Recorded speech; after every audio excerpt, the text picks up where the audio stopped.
Kellogg's, c'est une icône du petit déjeuner américain. Depuis toujours, la marque s'est construite sur une image très simple. Des familles souriantes, des mascottes de dessins animés, des bols colorés, et surtout, cette promesse presque sacrée, commencer la journée du bon pied. Mais quand on remonte à l'origine réelle de ce bol de céréales, on ne tombe ni sur une ferme ensoleillée, ni sur un joli conseil d'administration rempli de marketeux bien coiffés. Non. On tombe dans un complexe religieux du XIXe siècle, dans le Michigan, dirigé par un médecin persuadé que le salut de l'humanité passait par les fibres, nommé John Harvey Kellogg. Un homme qui croyait que les aliments savoureux menaient à la corruption morale et au péché sexuel. Il dirigeait son célèbre sanatorium de Battle Creek comme un laboratoire vivant, où il testait des théories allant du progressiste au franchement terrifiant. Et pendant qu'il mettait au point des céréales en flocons censés purifier le corps humain de tous ses maux, il organisait aussi des conférences nationales sur l'eugénisme et défendait la stérilisation des personnes qu'il jugeait inaptes. Autrement dit, derrière les cornflakes, il y a une histoire infiniment plus dérangeante que ce que la boîte laisse entendre. Au milieu du XIXe siècle, Battle Creek était une ville façonnée par la religion.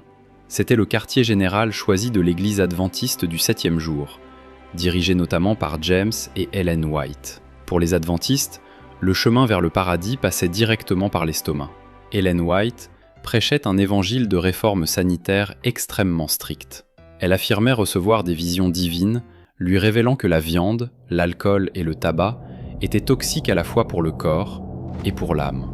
Mais ces inquiétudes allaient encore plus loin que la simple santé. Elle croyait que les aliments riches, épicés ou stimulants excitaient les passions inférieures. En 1866, l'Église ouvre le Western Health Reform Institute pour mettre toutes ces idées en pratique. Au départ, c'est un petit établissement fragile, sans grand éclat. Puis en 1876, tout change. Un jeune homme de 24 ans, énergique, ambitieux, et déjà préparé au leadership par les White, est nommé à sa tête, John Harvey Kellogg.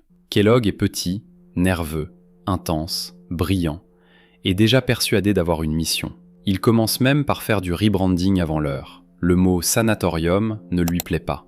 Il trouve que ça sonne trop comme un endroit où les gens vont mourir. Alors, il invente un nouveau mot, « sanitarium », une légère modification orthographique pour insister sur l'idée d'hygiène, de propreté, de santé. Sous sa direction, l'établissement, qu'on surnomme simplement le SAN, se transforme.